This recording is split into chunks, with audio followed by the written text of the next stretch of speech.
Good morning. Hi, it's Stacy. This is Loving My Veteran, and we are walking in my shoes this morning. Just want to tell everybody good morning. Um, I forgot to shut the door, so I'm sure Carl's going to handle that for us, as he usually does, my great man that he is. Um, it is a good day today. We're going to make it a good day. That's what we do here. So I got to turn the ringer to my phone off because you know what'll happen in a minute. I just want everybody to understand that this series about We Have Rights has been an incredible series for me. It has made me open myself up and look at myself in a totally different light, and it's been a very positive and encouraging thing for me. Yesterday, I started to share my and Carl's story. I've done it on the blog. I shared it to the group and a few other pages, and I'm going to continue to share our story and how we got from where we were to where we are today. And please remember, it is always a work in progress.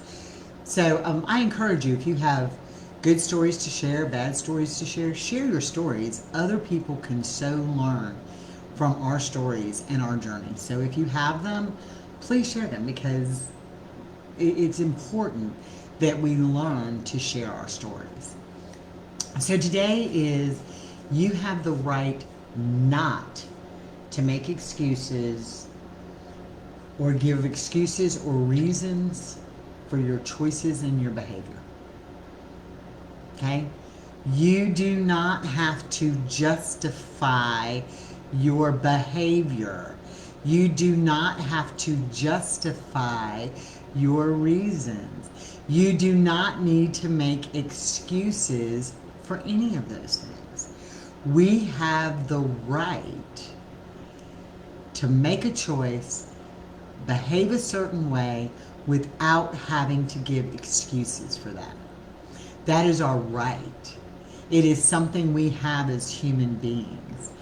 And I think so often, when we live in a relationship with somebody with PTSD, we get to a point where PTSD consumes the relationship. Good morning, Erica. Consumes the relationship. We get to that point where we have, or they have, or a combination together, PTSD consumes our relationship. Also, often I hear us talk about walking on eggshells, and for God's sakes, I have walked on my share of eggshells. I assure you, I have walked on my share of eggshells, because I didn't want to trigger him, because I didn't want to put him in a bad mood, because he was in a space and I needed to help with that and not do anything about that. Because, when something happened, I was like, oh, it's just PTSD, or I can't make this decision because it might cause a reaction, so I'm going to walk on these eggshells. And when I did choose something, or when I did say no to something, or when I did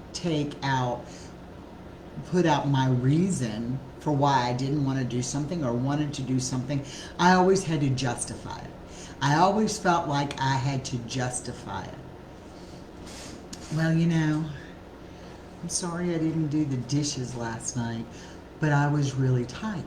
Well, Carl doesn't care if I do the dishes or not, but I always feel like I have to justify it. Or, you didn't sleep last night. I'm sorry. I went ahead and went to bed. I'm tired. You don't have to justify that. You have a right to do that. You don't have to justify your choices. You don't have to make excuses for why you choose what you do. And when you stop doing that, you'll stop walking on eggshells.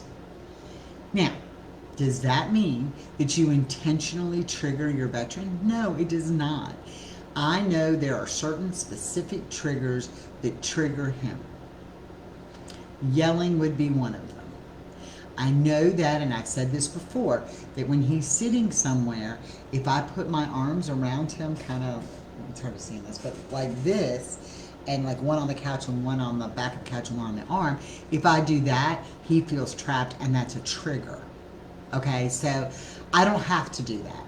I know that if I get mad and I grit my teeth, that's a trigger. But I can talk to him and communicate with him without yelling, gritting my teeth, or making him feel trapped. So as long as I don't do those things, I have a right to tell him how I feel. I have a right to tell him I'm going to go to bed. I have a right to tell him I'm not going to do this. I have a right to say I feel like crying today. I have a right to say I'm tired and I'm going to take a nap. I have a right, and I don't have to make excuses. I don't have to make excuses. The dog got up the other morning at 4 o'clock in the morning, right? It was just like, and you knew he had to go out, and he was in his crate, and he was barking. Well, later on in the afternoon, I was tired, and I wanted to lay down. And so what did I say? I said, hey, I really need a nap. The dog, I've been up since 4 o'clock in the morning. Do I need to justify that? Did I need to have a reason for that?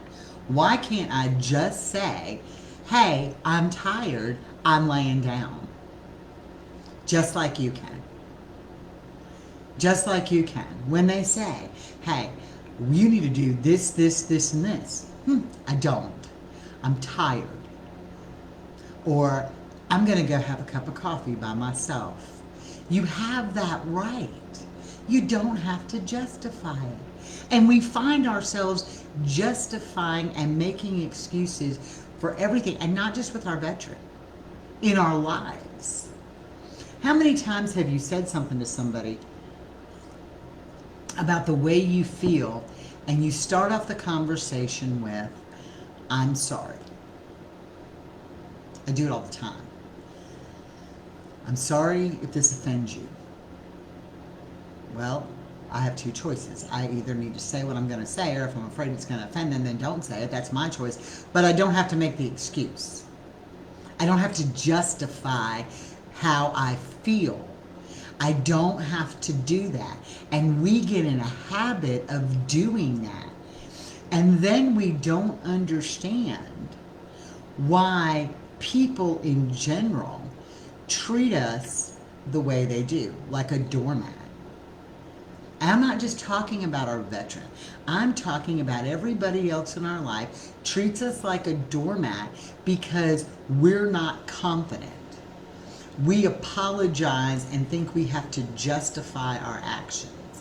And when you do that, people don't think you know exactly what you want, when you want it, and how to get it.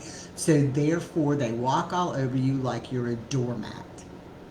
And it's not just your spouse. It's other people in your life.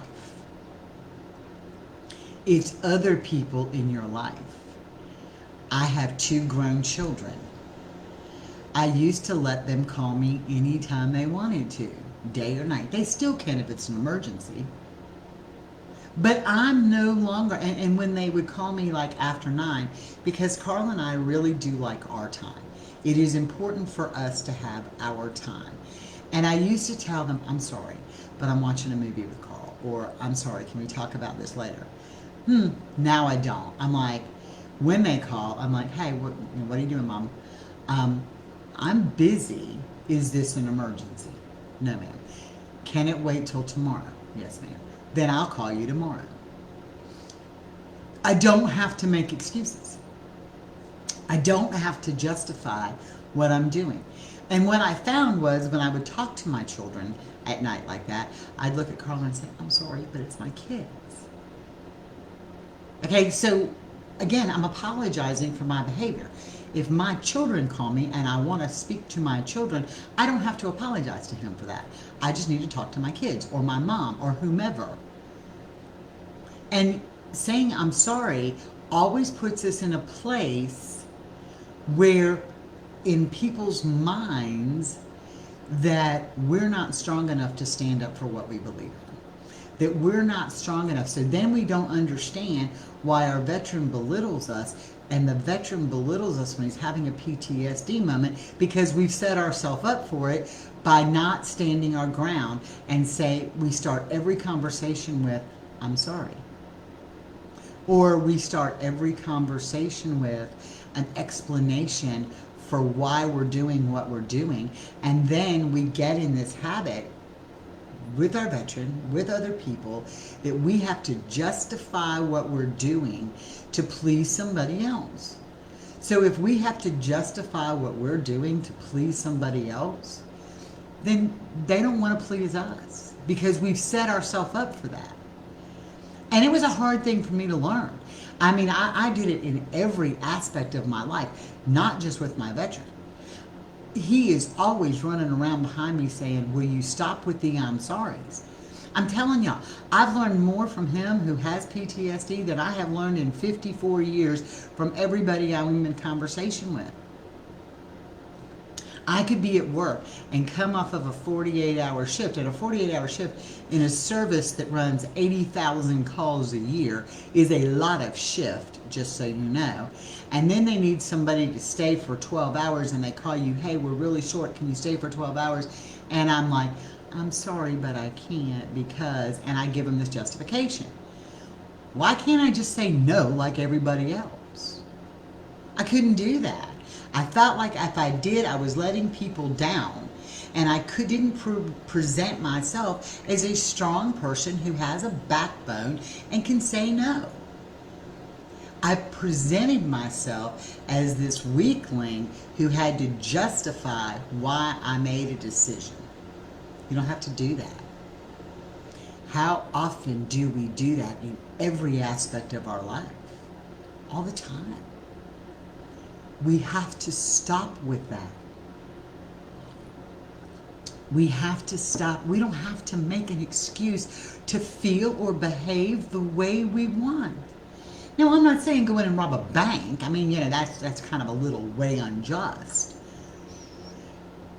But you girls, ladies, know you are so strong. Look at what you go through every single day trying to balance your world. And you are so strong. And the person who sees you as the weakest is yourself. You don't get up in the morning and look at yourself in the morning and say, I am one strong badass bitch and I got this and people aren't going to walk all over top of me. That's what you need to say in the mirror every morning. Not get in there and look at yourself and go, oh, I'm so tired. I don't know if I can do this. What is everybody going to want from me? Nope. I need you to get up in the morning and look at yourself in the mirror and say, I am one badass bitch and nobody's going to walk all over me today. I'm strong. Y'all are like the superhero strong women. Don't let people walk all over you. Stand up for what you believe in. And you know what? People who say they don't like you because you stand up for what you believe in, you don't need them in your life anyway. You need people who believe in you. You need people who love you. You need people who support you. And I'm not saying your veteran doesn't, but when we've allowed this to go on in a relationship so long, it becomes habit. And we have to break that cycle. Go back in and look at the cycle of child abuse in a family. It is proven that a child that is abused, it is more likely that one of their parents were abused and one of their parents before them were abused. That is the cycle. Break the cycle. You have allowed, not intentionally, by not standing up and saying, I'm one badass, and I don't mean be arrogant about it, but I'm strong, and I got this, and I have a right to feel what I feel. When you don't do that, what do you think they're going to do? They're going to walk all over you. You take the path of least resistance. We all do. Water does, for crying out loud. When it rains, the water doesn't run uphill. It runs down to the path of least resistance. So when you're in a situation, and that's how a lot of times, and I found this out the hard way, that's how our relationship spiraled so far out and I was drowning. is I took the path of least resistance and allowed things, not that I allowed behavior, because that's the wrong word, but I took the path of least resistance, which created a habit of not being respected. First of all, I didn't respect me. And second of all, this behavior that went on was accepted because I took the path of least resistance because it was easier, right? It was easier. And what happened, that became the path that we all take. Well, that's not the way it works. You think about my children are in their 30s, thank God, because I don't know if I could raise children today. One, I'd be in jail. I'm just telling you, I'd be in jail. I demanded certain things from my children.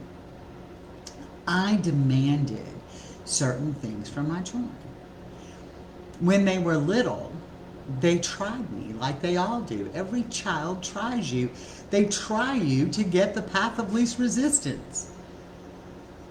People used to say, I remember David had terrible ADHD, and I remember taking David to the psychologist, and she said to me, the hardest part of disciplining the child isn't what the child goes through, it's what you go through staying consistent and standing your ground. Because if you want to elicit change, you have to stay consistent and stand your ground. And I can remember that. Let me tell you something. That baby tried me a lot for a little bit. For a little bit. But after a few weeks of him knowing he wasn't going to get away with anything, we didn't have that problem anymore. We didn't have that problem anymore. You know, he got smart one day with me, and this was years ago, so the statute of limitations has ran out, thank you, Jesus. He got smart with me in a mall. And I said, David, you need to come with me. We're going here. And he said, I don't have to. He was probably 7, right? I don't have to go with you. And he stomped his foot and said a bad word. And I said, if you don't stop, I'm going to beat your tail with a belt. And he looked at me and says, you don't have one. And I said, no, but Sears does. And I grabbed that child by the hand and I walked him to the Sears and I took that belt up and I folded it in twice and I bopped his butt with it. Not hard enough to even hurt him, but bopped his butt with it. And I hung it back up and we marched back. But you know what? He never misbehaved in the store again. I'd go to jail for that now. I didn't beat the child, but I stood my ground and I did what I told him I was going to do. Right? And so the expectation was, I can't push mom around anymore. But when we make excuses for our actions or for someone else's actions, when we make those excuses and allow them in all the time, people are going to do it. If I would have told him, now, sweetie, it's really not appropriate for you to do that, but I don't feel like dealing with you today. So you're probably having a bad day, so that's okay today. What did he learn? He learned that if he said, I'm having a bad day, I don't need to worry about behaving, right? He learned that. That's what he would have learned, because it would have been what I allowed, and it would have been the path of least resistance. So no, of course he was going to take that path. And that's where we get in our entire life. You know, people who are busy, people who are tired, people who are exhausted, people don't step on them, right? Because it's the path of least resistance. If I want to get something done, call somebody who's busy. They may be working themselves to death, but they're going to get it done because they never say no. And we go in with this, well, I'm really sorry that I have to ask, but I just can't do this today. And I'm sorry it's not getting done. And I'm really tired. And, oh, and by the way, I'm going to have lunch with the girls, but can you help me? And people will say yes, because we've justified it. We're tired. They didn't hear the lunch with the girls part. Stop. You got something that needs to be done. Just say, you know what? I can't handle this today. I'll do it when I can. And stop justifying the why you can't handle it today. Don't make excuses for that. You don't have to make excuses for that. You don't have to make excuses or rationalize your values. You don't have to do that. Shouldn't need to do that. There was a lot of controversy when we started talking about posting a scripture in the group. And do you do it or don't you? I don't have to make an excuse for that. You can read it or not. Move on. If you don't like a video that I'm posting, you don't have to watch it. Read it, watch it, move on. Don't watch it, move on. And I think we forget that. We try to justify. I'm sorry, we're going to talk about a really tough topic today. No, we're going to talk about this today. Watch it, don't watch it, move on. That needs to become your attitude, even when you're at home. Now, I'm not saying be malicious about it. But how many times do we think we have to cook the good meal? Because, we got to have the veggies, and we got to have this, and we got to have that. We got to have all the stuff, right? And we do that. We kind of justify this thing because we got it in our head, we got to do that.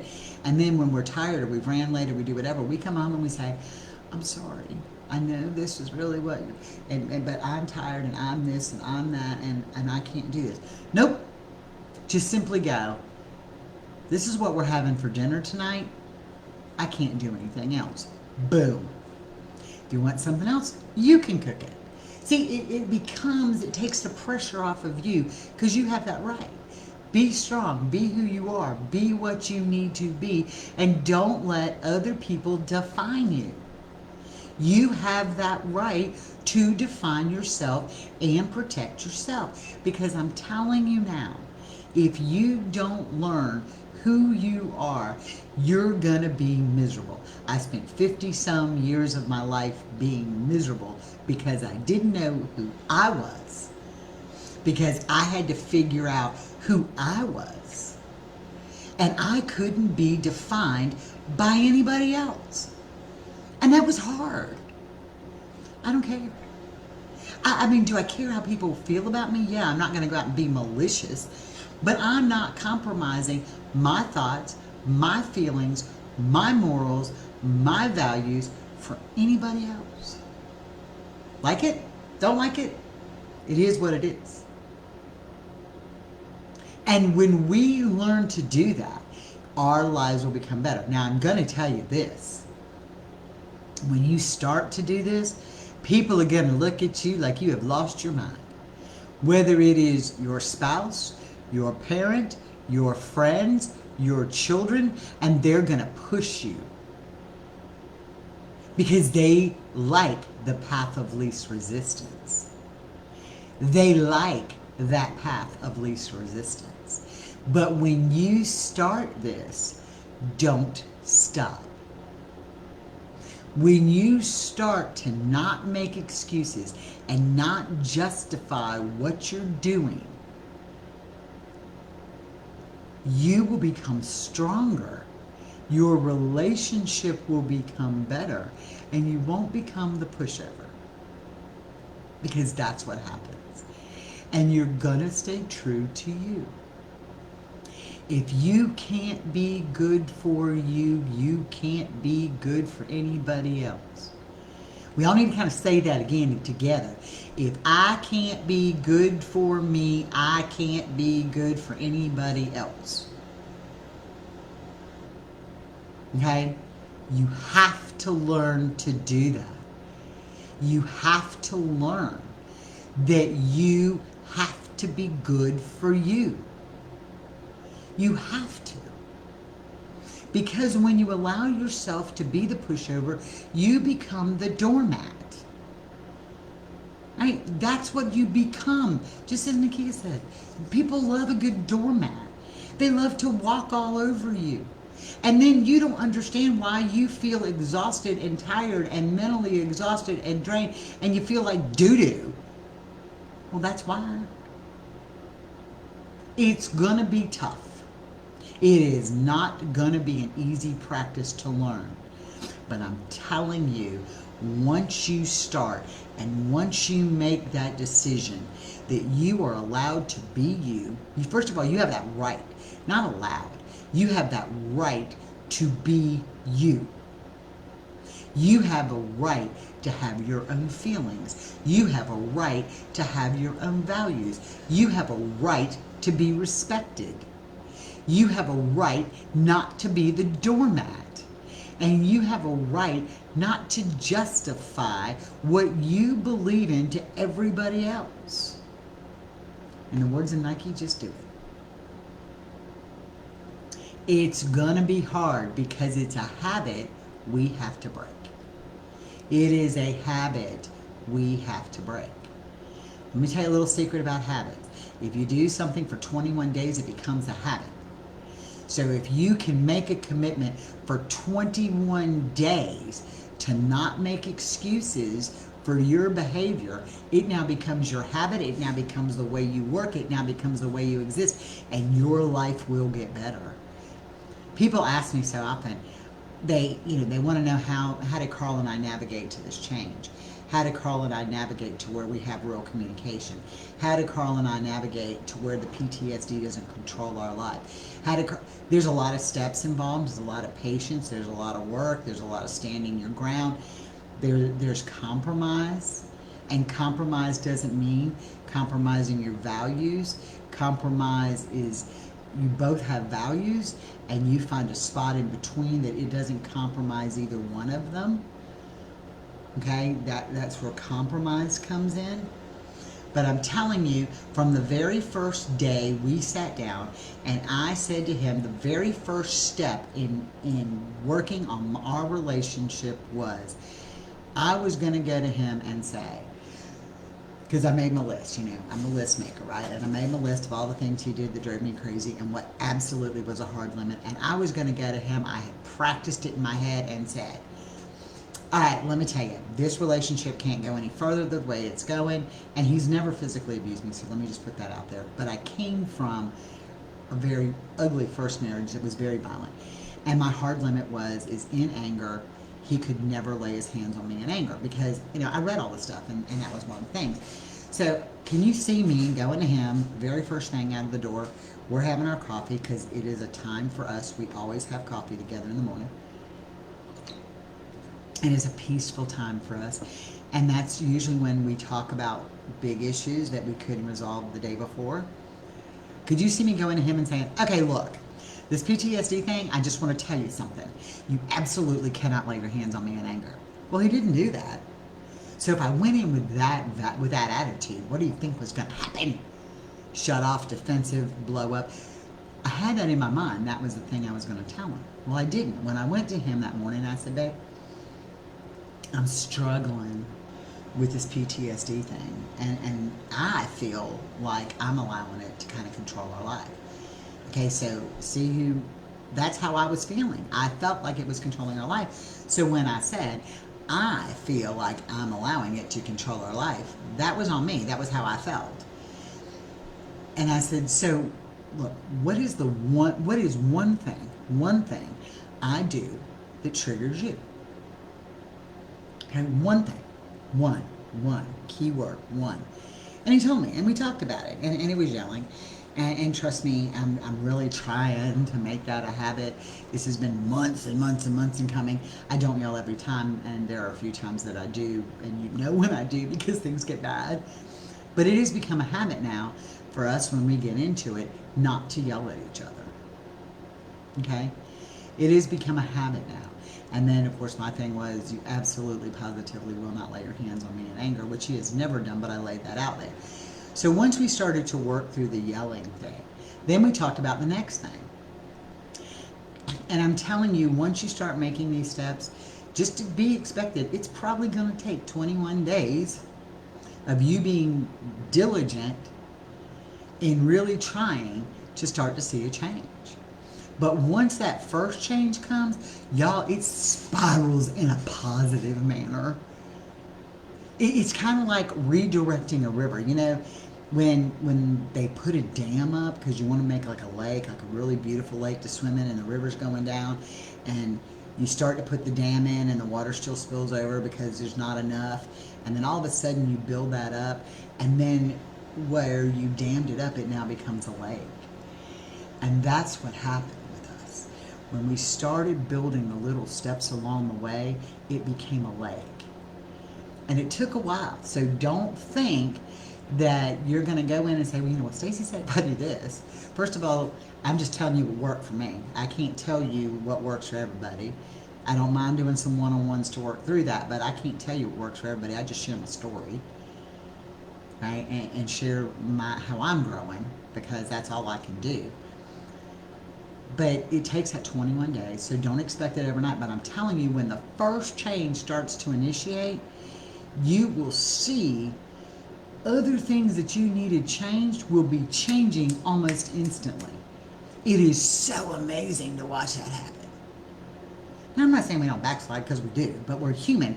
And then once you start to get control of some things, you're going to be able to look at what is PTSD and what is relationship, and they are two totally different things. They do feed off of each other at times, and sometimes the relationship issue can't be dealt with in a normal way because of the PTSD, or a PTSD issue can't be dealt with in a way because of a relationship, but they are two separate entities. And so we tend, all of us, because again, it's the path of least resistance. I'm having relationship issues, but it's all because of the PTSD, because that's the path of least resistance. I don't want to look at myself and say, oh, you yell. And you yell, and that triggers the PTSD, and you yell and you belittle him, and that is a relationship issue because I'm belittling him now, right? I didn't want to look at that. I didn't want to open up. I didn't want to clean my own problems because it was easier to blame the PTSD on all of it. It ain't me, it's that PTSD thing he got going on. No, it was us. There was PTSD in there, but there was a lot of us. We came with baggage from former relationships. So there was a lot of us in that relationship. And we're going to work through that as we go on. That is all of next month, is learning to understand. Yes, Rome is not built in a day. It is progress, and you go backwards sometimes and you go forward.